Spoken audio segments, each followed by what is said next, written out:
जी हां दोस्तों, भारत सरकार ने फिर से एक काबिले तारीफ काम किया है।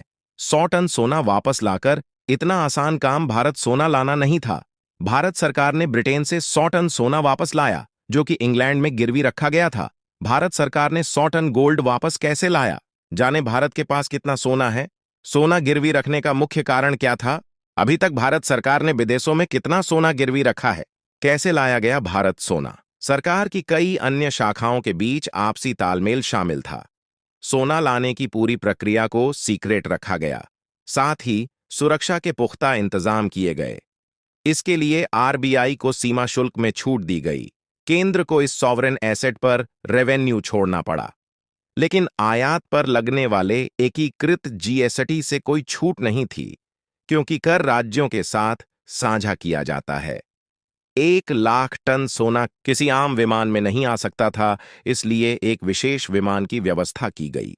दोस्तों, भारत सरकार ने स्पेशल एयरक्राफ्ट से वापस लाया सोना। 100 टन गोल्ड लाने के लिए एक स्पेशल एयरक्राफ्ट का इस्तेमाल किया गया। आरबीआई अपना सोना मुंबई के मिंट रोड पर रिजर्व बैंक की पुरानी ऑफिस बिल्डिंग में रखता है। इसके अलावा पूरी सिक्योरिटी के साथ सोने का स्टोरेज नागपुर में बने वॉल्ट में रखता है।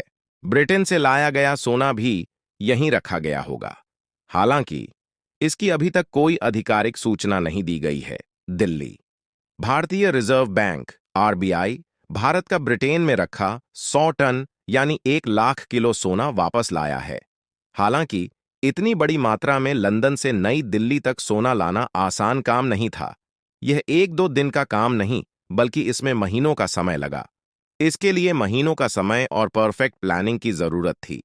साथ ही दोनों देशों की विभिन्न एजेंसियों की सहमति और क्लियरेंस की भी इसमें जरूरत पड़ी। तब कहीं जाकर ब्रिटेन से सोना भारत की तिजोरी में पहुंचा। जाने भारत के पास है कितना सोना।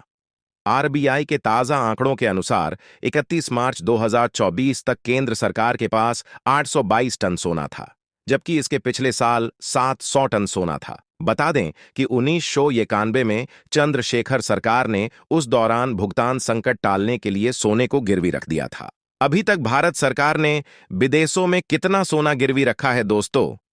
आज तक के रिपोर्ट के मुताबिक वित्त वर्ष 2024 के लिए केंद्रीय बैंक की एनुअल रिपोर्ट के मुताबिक भारत में 308 टन से ज्यादा सोना रखा गया है, जबकि अन्य 100 टन सोना स्थानीय स्तर पर बैंकिंग विभाग की संपत्ति के रूप में रखा गया है। सालाना रिपोर्ट में कहा गया है कि कुल गोल्ड रिजर्व में से 413 टन विदेशों में रखा गया है।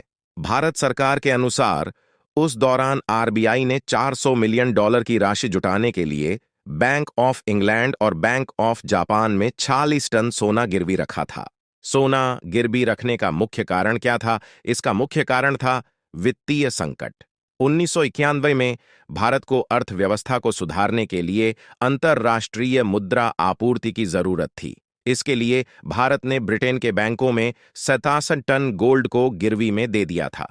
यह भारत के लिए अर्थव्यवस्था को स्थिर करने में मदद करने के लिए किया गया था। आपको याद होगा कि आज से करीब 33 साल पहले जब मनमोहन सिंह वित्त मंत्री थे, तब भारत से 47 टन सोना देश के बाहर ले जाकर बेच दिया गया था।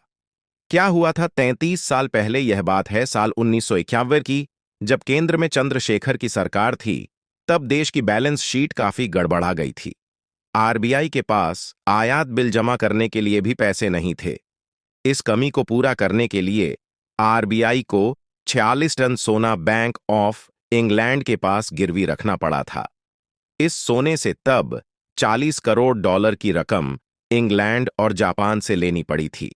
उस समय मनमोहन सिंह देश के वित्त मंत्री थे। फिर मनमोहन सिंह ने की थी भरपाई। 20 साल बाद समय ने एक बार फिर सोने और मनमोहन सिंह की कहानी दोहराई। इस बार मामला पूरी तरह पलटा नजर आया। यह बात है साल 2009 की। तब केंद्र में यूपीए की सरकार थी और मनमोहन सिंह प्रधानमंत्री थे। उन्होंने देश की संपत्तियों को डाइवर्सिफाई करने के लिए अंतर्राष्ट्रीय मुद्रा कोष आईएमएफ से 200 टन सोना खरीद लिया। इसके लिए आरबीआई को 600.7 अरब डॉलर खर्च करने पड़े थे। इसके बाद से रिजर्व बैंक लगातार सोने की खरीद कर रहा है।